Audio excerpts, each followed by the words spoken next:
Q-Tricks. Learn, practice, achieve. Hello everyone, welcome to Qtricks. This is Pranay and आज हम BSc second year के first paper के 2016 के previous year question को solve करेंगे। पेपर स्टार्ट करने से पहले बता दूं कि जूलॉजी के जो फर्स्ट ईयर के क्लासेस है या फिर अदर क्लासेस भी हैं वो आपको हमारी वेबसाइट qtricks.in पे रेगुलर बेसिस पे मिल जाएंगी। आप जाइए चेकआउट कीजिए और अगर आप मेरा कोड प्रणय 10 का यूज़ करते हैं तो जूलॉजी के जो सारे कोर्सेज हैं उन पे एक्स्ट्रा 10% का डिस्काउंट मिलेगा इंस्टेंट। ठीक है, जूलॉजी के अलावा बॉटनी, केमिस्ट्री, फिजिक्स, मैथ के भी क्लासेस आपको हमारी वेबसाइट qtricks.in पे मिल जाएंगे। तो जाइए चेकआउट कीजिए, अपने फ्रेंड के साथ इसको शेयर कीजिए। ठीक है, तो चलिए स्टार्ट करते हैं। हमारा जो पेपर है तो क्या है, first paper BC second year coordinates. ठीक है, तो जो पेपर है हमारा वो कौन सा है, हमारा एग्जाम पेपर है हुमायूं यूनिवर्सिटी का। ठीक है, हुमायूं यूनिवर्सिटी का एग्जाम पेपर है। हम ये 2016 का ईयर हमारा 2016 है, 2016 का है। ये तो पेपर का कटआउट इसलिए यूज किया गया है ताकि आपके अंदर ये डाउट ना रहे कि भैया कहीं से भी क्वेश्चन करा रहे हैं। ठीक है, आप ये क्लियर रहे कि हाँ ये प्रीवियस ईयर के क्वेश्चन ही है और तभी जाके हम क्या कहते हैं इसको सॉल्व कर रहे हैं। ठीक है, और इसमें खाली हम आंसर नहीं बताएंगे, जो क्या कहते हैं आंसर के साथ साथ उसका आंसर के रीजनिंग, प्रॉपर रीजनिंग भी देंगे जिन आंसर्स के साथ दी जा सकती है। इसीलिए ये आपको कोर्स कराया जा रहा है। ठीक है, तो चलिए स्टार्ट करते हैं, ज़्यादा टाइम वेस्ट नहीं करते हैं। तो सबसे पहला क्वेश्चन क्या है हमारा कि लार्वा ऑफ बेलेनोग्लोसस। ठीक है, तो लार्वा ऑफ बेलेनोग्लोसस क्या है, ऑप्शन में क्या है हमारे पास, प्रोकोफोर larva, tornaria larva, tadpole larva and axolotl larva. ठीक है, हमारे पास चार ऑप्शन है। तो सबसे पहले ट्रोकोफोर लार्वा कौन से होते हैं, ट्रोकोफोर, ट्रोकोफोर किन में होता है, अगर आपने इनवर्टिब्रेट अच्छे से पढ़ी होगी बीसी फर्स्ट में तो आपको पता होगा ट्रोकोफोर लार्वा जो किनका लार्वा होता है, एनेलिड्स एंड मोलस्क में ट्रोकोफोर लार्वा होता है। ठीक, नेक्स्ट क्या है हमारे पास, टेडपोल लार्वा। टेडपोल लार्वा किन में होता है हमारा, एम्फीबियंस में होता है। फिर क्या आता है हमारा, tornaria, tornaria larva. Tornaria larva किसका होता है हमारा, बेलेनोग्लोसस में होता है। और आता है हमारे पास एक्सोलोट लार्वा जो किन में होता है हमारा, एम बाइस्टोमा, एम बाइस्टोमा। ठीक है, तो हमारा जो करेक्ट ऑप्शन फिर कौन सा होगा हमारे पास, टॉर्नेरिया लार्वा। ठीक है, तो अब देखिए अगर आपको इन सारे क्वेश्चन, जैसे कि हम अभी ये पार्ट 1 है इस सेक्शन का, इस क्वेश्चन पेपर का पार्ट 1 है जिसमें हम खाली एमसीक्यूज कवर करेंगे। तो अगर आपको इसमें कोई डाउट है तो please ask in the comment section. और अगर आपको क्या कहते हैं इसके अलावा भी कोई क्या कहते हैं थ्योरी से रिलेटेड डाउट है तो आप हमारे वेबसाइट में जाके लॉग इन कीजिए, मेरे सेक्शन में जाके क्या कहते हैं वहाँ पे अपने डाउट, अपने क्वेश्चंस वहाँ पे आप पूछ सकते हैं। हमारे जो हेल्पलाइन है वो हमेशा अवेलेबल है, आप जाइए चेकआउट कीजिए। ठीक है, और आप क्लासेस भी ज्वाइन कर सकते हैं। अगर आप क्या कहते हैं, अगर आपने ज्वाइन किया है तो अच्छी बात है, अगर आपने ज्वाइन नहीं किया तो जल्दी से जाइए क्या कहते हैं ज्वाइन कीजिए हमारी क्लासेस। ठीक, तो हमारा पहले क्वेश्चन का आंसर आपको समझ में आ गया कि टॉर्नेरिया लार्वा जो होता है वो किसका होता है, बेलेनोग्लोसस का लार्वा होता है। अब कभी कभी ऐसा होता है कि आपने देखा होगा कि बेलेनोग्लोसस के बारे में बहुत सारे क्वेश्चन पूछे जाते हैं। ठीक, बेलेनोग्लोसस का जो क्वेश्चन है बहुत जगह पे बेलेनोग्लोसस के बारे में हर जगह पे क्वेश्चन पूछे जाते हैं, तो इसका रीजन क्या है। तो बेलेनोग्लोसस को क्वेश्चन के ऊपर इसलिए ज़्यादा क्वेश्चन पूछे जाते हैं क्योंकि बेलेनोग्लोसस जो होता है वो इनवर्टिब्रेट एंड वर्टिब्रेट के बीच का कनेक्टिंग लिंक है। तो हम इसको बारे में ऐसा ही बोल सकते हैं कि कनेक्टिंग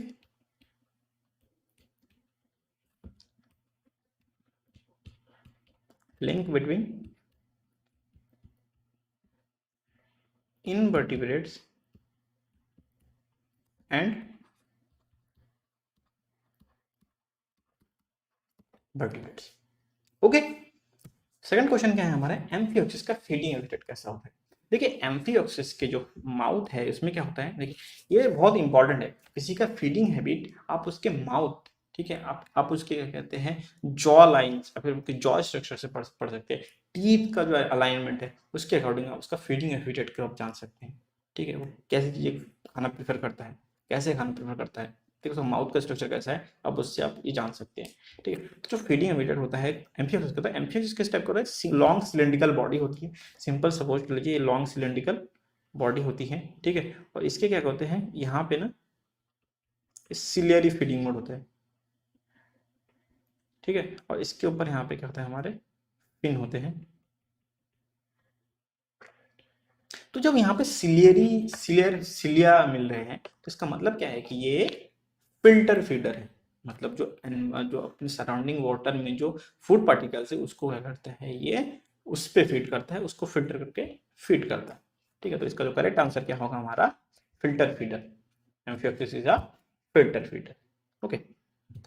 देन थर्ड आता है कि हमारा गेनोइड स्केल। देखिए स्केल्स क्या होता है, फिशेस की एक बहुत बड़ी स्पेशलिटी होती है स्केल, उनके बॉडी पे क्या होते हैं, स्केल्स होते हैं, ठीक है। अब हर स्केल का अपना शेप होता है, ठीक है। देखिए हर हर क्या कहते हैं, हर फिश का अपना स्केल होता है, सॉरी हर फिश का अपना स्केल होता है, ठीक है। तो हर, और ऐसा नहीं है कि, ऐसा जरूरी नहीं है कि फिशेस के अंदर जो स्केल्स है वो सेम सेम हो स्ट्रक्चर में। तो जब वो सेम सेम नहीं होते स्ट्रक्चर में, तो इसीलिए हम उनको अलग अलग क्लास में, अलग अलग सब डिवीजन में डिवाइड कर लेते हैं, ठीक है। तो उन्हीं में से एक सब डिवीजन का नाम क्या है, गेनोइड स्केल। गेनोइड स्केल के अलावा जो क्या कहते हैं, और भी फिशेस के अंदर स्केल्स होते हैं, तो जिनमें क्या होता है, एक थेलो क्या होता है, थीलोडोंट, ठीक है। थीलो थीलोडोंट, अरे ये होता है थीलोडोंट।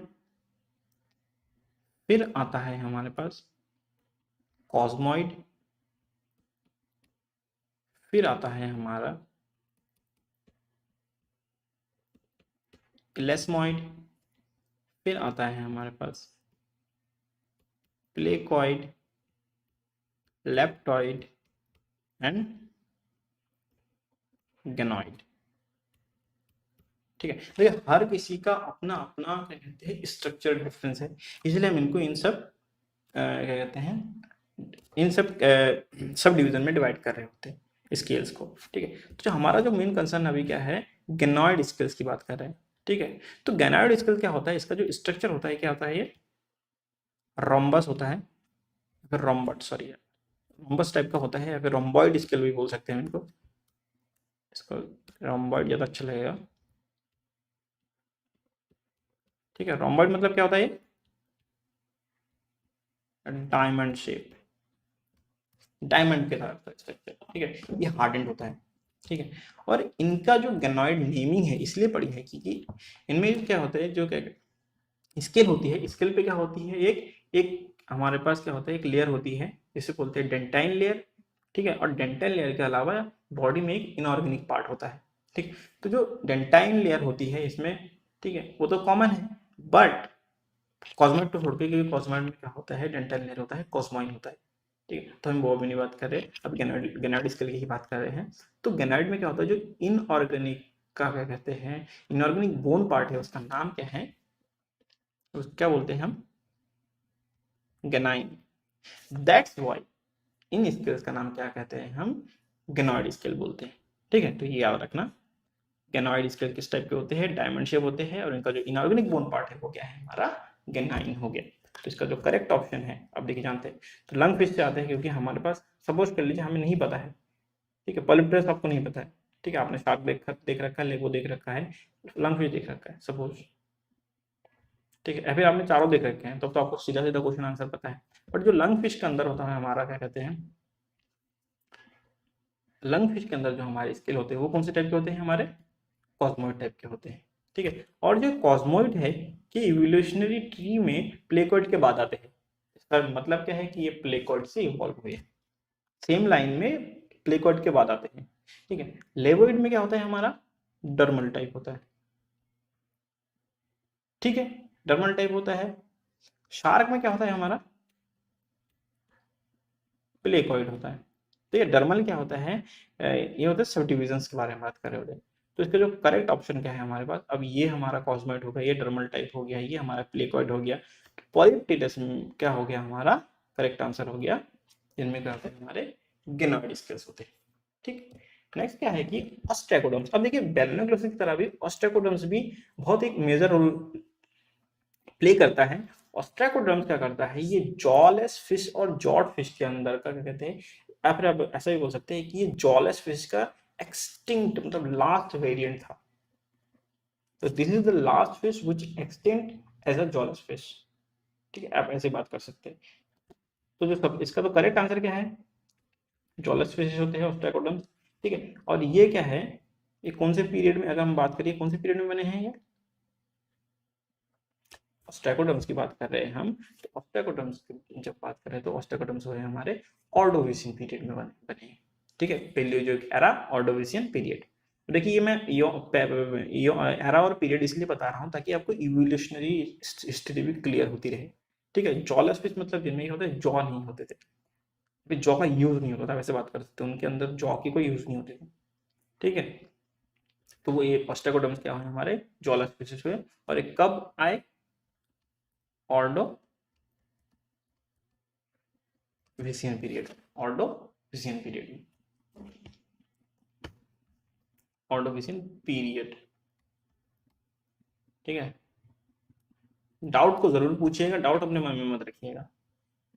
ठीक, नेक्स्ट क्या है कि migration from fresh water to fresh water of river to sea water. देखिए अब क्या होता है, फिशेस में क्या होता है कि एग लेइंग के लिए ये लोग माइग्रेट करते हैं। ठीक है, और ये हमेशा माइग्रेट करते हैं, क्या कहते हैं, अपने मोस्टली क्या करते हैं, ये जहाँ पे रहते हैं वहां से हटके वहाँ पे दूर जाते हैं, जहाँ पे इनको इनके क्या कहते हैं जो नेक्स्ट जनरेशन है उनको प्रोटेक्शन मिल सके अच्छे से। ठीक है, आपने सैमन को देखा होगा, जो सबसे लार्ज स्केल में जिनका क्या कहते हैं माइग्रेशन देखा जाता है generally through out the world. ठीक है, तो वो क्या होते हैं हमारे, माइग्रेशन होता है, क्या कहते हैं, एग लेइंग के लिए होता है। ठीक है, तो हमारे पास ऑप्शन क्या है, कैटार्डोमस, लोकल माइग्रेशन एंड एनार्डोमस। ठीक, माइग्रेशन कितने टाइप के होते हैं, सबसे पहले ये जान लीजिए। सबसे पहले माइग्रेशन होता है, एक होता है या तो सी टू सी हो रहा है, या फिर fresh water to fresh water हो रहा है। ठीक है, नेक्स्ट क्या हो रहा है, सी टू फ्रेश हो रहा है, और थर्ड क्या हो रहा है, फ्रेश टू सी हो रहा है। ठीक है, जब ये सी टू या फ्रेश टू फ्रेश हो रहा है मतलब अपने ही एरिया में माइग्रेट कर रहा है, इस एरिया से इसीलिए, तो उसको क्या कहते हैं हम, लोकल माइग्रेशन। ठीक है, इसको क्या कहते हैं हम, लोकल माइग्रेशन। जब सी टू फ्रेश हो रहा होता है तो उसको क्या कहते हैं हम, एनाड्रोमस। जब फ्रेश टू सी हो रहा है तब उसको क्या कहते हैं, कैटाटोमस।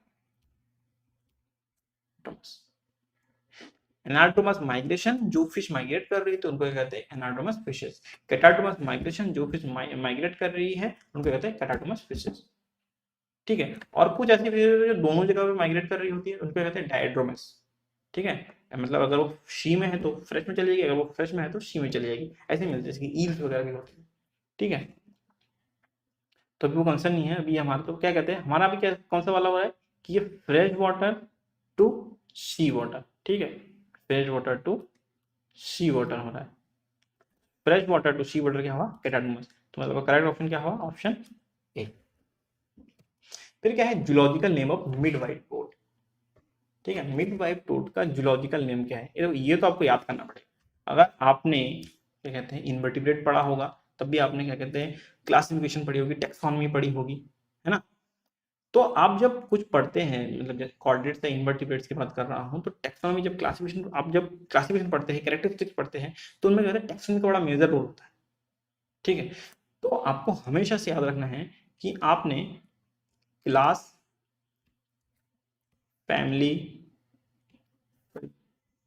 क्लास ऑर्डर फैमिली, ठीक है, आपको आपने क्या क्या याद रखना है, क्लास याद रखना है, ऑर्डर याद रखना है, फैमिली याद रखना है, स्पीशीज याद रखना है, और जीनस याद रखना है। ये 5 चीजें आपको याद होना चाहिए हमेशा, किसी भी आप किसी भी क्या कहते हैं एनिमल का अगर आप पढ़ रहे हैं तो मोस्टली आपको जनरली याद रहना चाहिए जो कॉमन चीजें।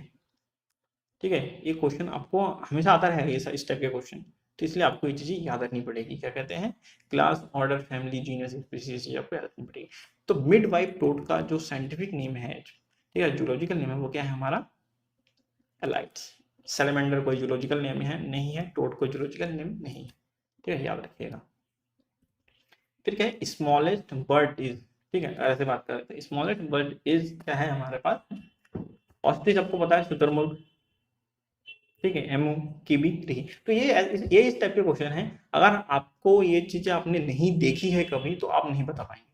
ये ऐसे क्वेश्चन है, इसमें आप कुछ समझ नहीं सकते, कुछ नहीं कर नहीं सकते। बट मैं आपको बता दूं कि जो फ्लाइटलेस बर्ड होती है, ठीक है, फ्लाइटलेस बर्ड मतलब क्या होती है कि इनमें फ्लाइट एबिलिटी नहीं होती है, मतलब ये उड़ नहीं सकते हैं। पिकॉक के बारे में देखा होगा आपने, बोलते हैं, बट पिकॉक उड़ सकता है ना, तो वो हमारे ऑप्शन से निकल गया। लेकिन एक वर्ड है जो कि उड़ नहीं सकते, जैसे कि पेंगुइन, ठीक है ना, जो कॉमन डक है वो भी उड़ नहीं सकते, ठीक है ना। तो ये सब चीजें हमारे नॉर्मल फ्लैटलेस बर्ड्स में आते हैं। बट भी इसमें जो हमारे पास ऑप्शन क्या है, ऑस्ट्रिच, एमो, कीवी, रिया, और इनमें सबसे छोटा कौन सा होता है हमारे पास, कीवी। तो इसका जो smallest flightless bird in this list क्या है हमारे पास, कीवी, ठीक है, जनरली यही होता है। फिर क्या है हमारे वेनम के बारे में बताया, पूछा गया है, हीमोटॉक्सिक वेनम। देखिए वेनम कितने टाइप के होते हैं हमारे पास, हीमोटॉक्सिक, न्यूरोटॉक्सिक, ठीक है, साइटोटॉक्सिक, ठीक है। हीमोटॉक्सिक मतलब क्या होता है, ये ब्लड सेल को मेल फंक्शन कर देता है, ठीक है। न्यूरोटॉक्सिक किस पर अटैक करता है हमारे पास, नर्वस सिस्टम। साइटोटॉक्सिक किस में काम करता है हमारे पास, साइटोटॉक्सिक हमारे पास सेलुलर सिस्टम, ठीक है, सेलुलर सिस्टम। फिर टिश्यू पे अटैक करने वाले, मसल पे अटैक करने वाले, इस टाइप के वेनम्स होते हैं, ठीक है। तो मेजरली भी पढ़ लीजिए यही वाला, ठीक। तो जो रेड स्नेक होता है ये नॉन वेनमस होता है, और पाइथन भी हमारे पास नॉन वेनमस होता है, मतलब इनमें वेनम नहीं होता है। बचा कोबरा एंड वाइपर, ठीक है। तो अगर आपने कोबरा एंड वाइपर के बारे में नहीं पढ़ा है, आप जब पढ़ते हैं जैसे कि वेनम के बारे में पढ़ रहे होते हैं, तो आप उसके एग्जाम्पल को भी ध्यान से देखिएगा हमेशा, ठीक है। जैसे आप थियोरेटिकल क्वेश्चन कर रहे होंगे तो उसमें भी आपको क्या कहते हैं, आप सपोज करिए हीमोटॉक्सिक वेनम के बारे में ब्रीफ नोटिस लिखने के लिए, तो आपने जितना पता था आपने लिख दिया, बट उसके साथ साथ 2-3 एग्जाम्पल भी लिखने होंगे आपको। तो क्या होता है कि जो एग्जामिनर होता है, फिर जो क्या कहते हैं आप कॉपी चेक कर रहा होता है, आंसर देख रहा होता है, उसके ऊपर अच्छा इफेक्ट जाता है कि हाँ बच्चे को पता है। तो हमेशा ये चीज याद रखिएगा कि आप जब थियोरेटिकल क्वेश्चन कर रहे होते हैं तो उसमें अगर एग्जाम्पल नीडेड है तो आप प्लीज उसको ऐड कीजिए, ठीक है। तो कोबरा जो स्नेक होता है इनमें कौन से वेनम होते हैं, ये किस पे अटैक करते हैं, नर्वस सिस्टम पे, मतलब इनका कौन सा हुआ, ये न्यूरोटॉक्सिक होते हैं। तो बचा कौन सा हमारे पास, वाइपर स्नेक, और वाइपर स्नेक सच में न्यूरोटॉक्सिक होता है, ठीक है। तो इसका हमारा करेक्ट ऑप्शन क्या है हमारे पास, वाइपर स्नेक। अब क्या है कि जूलॉजिकल नेम ऑफ इंडियन घड़ियालिस, ठीक है। मैंने अभी थोड़ी देर पहले बताया कि आप कोई भी क्या कहते हैं एनिमल पढ़ रहे हैं तो आपको क्लास, ऑर्डर, स्पीसीज, जीनस याद रखना पड़ेगा, है ना। ये 5 चीजें, class order family species genus, ये 5 चीजें आपको याद रखनी पड़ेगी, ठीक है। तो जो अभी क्या कहते हैं घड़ियाल का जंतु वर्गीय नेम क्या होता है हमारे पास,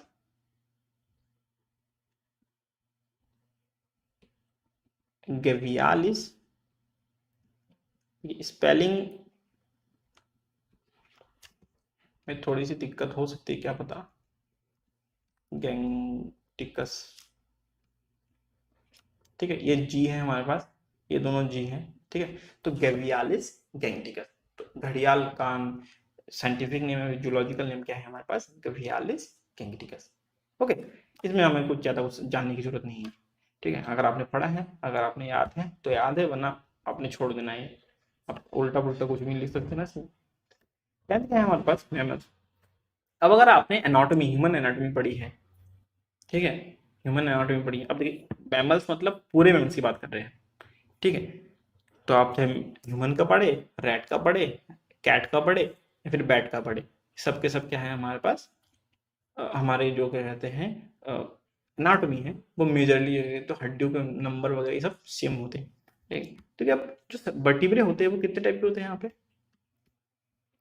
थोरैसिक, लंबर एंड सर्विकल, है ना। थोरैसिक, लंबर एंड सर्विकल होते हैं। तो थोरैसिक जो वाले होते हैं वो कितने बोन्स होते हैं हमारे पास, कितने वर्टिब्रे होते हैं उनमें, 12।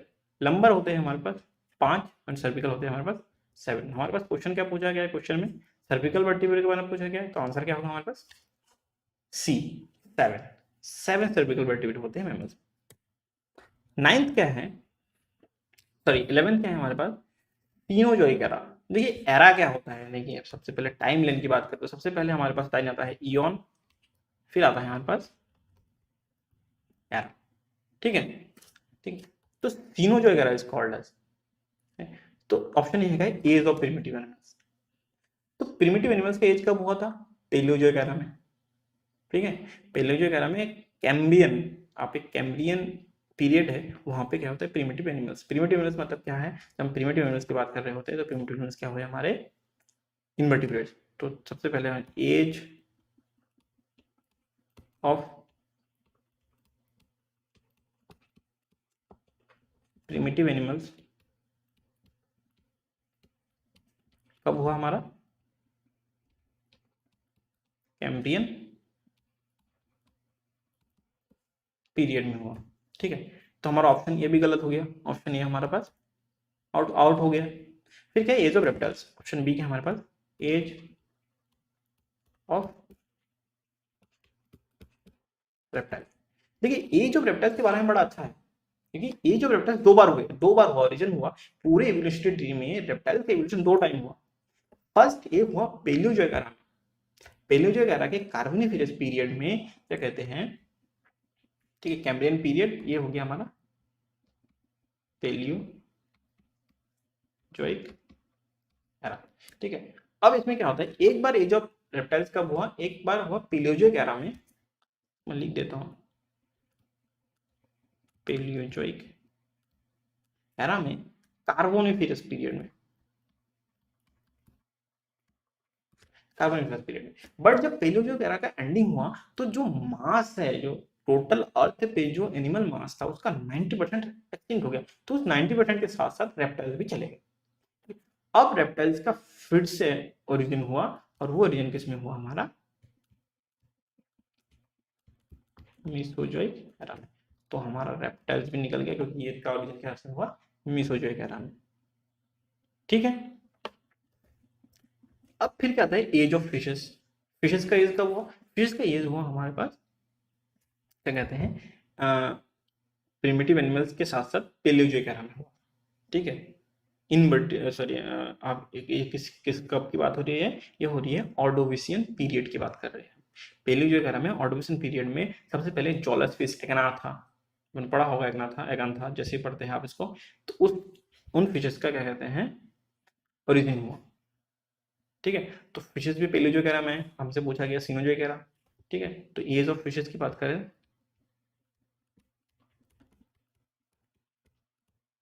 Sorry for the writing, fishes का कब हुआ Palaeozoic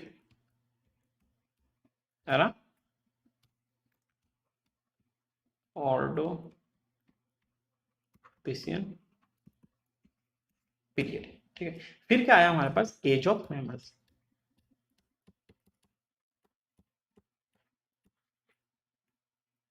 as of mammal, age of mammals कब हुआ हमारे पास सीनोजोइक एरा।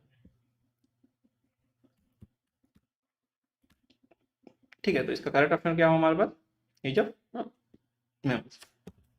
अगर मैं ऐसे बता दूं, अगर मैं क्या कहते हैं इवोल्यूशनरी ट्री बनाता हूं, तो सबसे पहले क्या आता है हमारे पास जो इयन है वो क्या है फेरेनोजोइक इयन, और फेरेनोजोइक एरा में क्या आता है हमारे पास तीन एरा आते हैं, पेलियोजोइक सबसे पहला, फिर आता है हमारे पास पेलियोजोइक के बाद आता है हमारे पास मीसोजोइक, ये भी एक्सटिंक्ट हो गया, फिर आया हमारे पास सीनोजोइक जो कि अभी चल रहा है। तो Paleozoic Cenozoic, sorry Paleozoic Mesozoic Cenozoic. ठीक है, जब पेलियोजोइक की बात करें तो अराउंड मान लीजिए 400 मिलियन ईयर्स की बात कर रहे हैं हम, ये मान लीजिए हम क्या कहते हैं 80 to 100 मिलियन ईयर्स की बात कर रहे हैं। ठीक है, और ये आज की डेट की बात कर रहे हैं। ठीक है, आज भी हम अभी भी इस टाइम पे सीनोजोइक एरा में। ठीक है, नेक्स्ट क्या आता है हमारे पास radioactive carbon method for age determination, या फिर हम बोल सकते हैं इसको कार्बन डेटिंग। तो कार्बन डेटिंग को किसने निकाला? तो कार्बन डेटिंग क्या होता है कि हम क्या करते हैं, किसी कोई एक फॉसिल मिला, ठीक है, फॉसिल मिला उसके अंदर, तो फॉसिल को क्या करते हैं हम, उसके अंदर कार्बन जो है उसकी हाफ लाइफ कैलकुलेट करके उसकी उस फॉसिल का क्या कहते हैं रियल लाइफ, रियल एज हम क्या करते हैं कैलकुलेट करते हैं। तो इस मेथड को सबसे पहले किसने दिया था? उनका नाम है विलार्ड एफ लिबी, ठीक है। तो इन्होंने क्या कहते हैं कार्बन डेटिंग मेथड दी थी, ठीक है। इसमें क्या करते हैं हम हाफ लाइफ, हाफ लाइफ के थ्रू क्या कहते हैं हम हाफ लाइफ मेथड, ठीक है। कोई भी चीज होती है हाफ लाइफ मेथड यूज होता है, ठीक है। ये कार्बन डेटिंग का यूज किया जाता है इसमें। 12 के बाद हमारे पास 13 क्या है, largest sub division of geological time scale. ठीक है, अब इसको जानने के लिए, इसको समझने के लिए आप ऐसे भी समझ लीजिए कि सपोज कर लीजिए यहाँ पे सबसे पहले एक बड़ा सर्कल है, फिर हमारे पास एक छोटा सर्कल है, फिर और एक छोटा सर्कल है, फिर और एक छोटा सर्कल है, ठीक है। तो सबसे पहले जो आउटर रिंग है वो क्या है हमारे पास, किसको रिप्रेजेंट करती है? ईऑन, ठीक है। और ये थाउजेंड्स ऑफ मिलियन ईयर को रिप्रेजेंट करती है, ठीक है। फिर आता है हमारे पास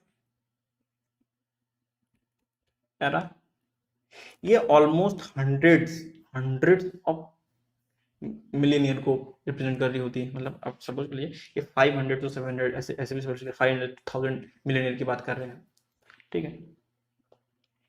फिर आता है हमारे पास पीरियड, ठीक है। और फिर आता है हमारे पास इपॉक, ठीक।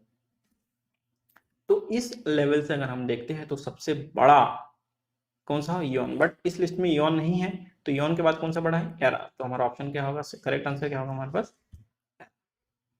ठीक है।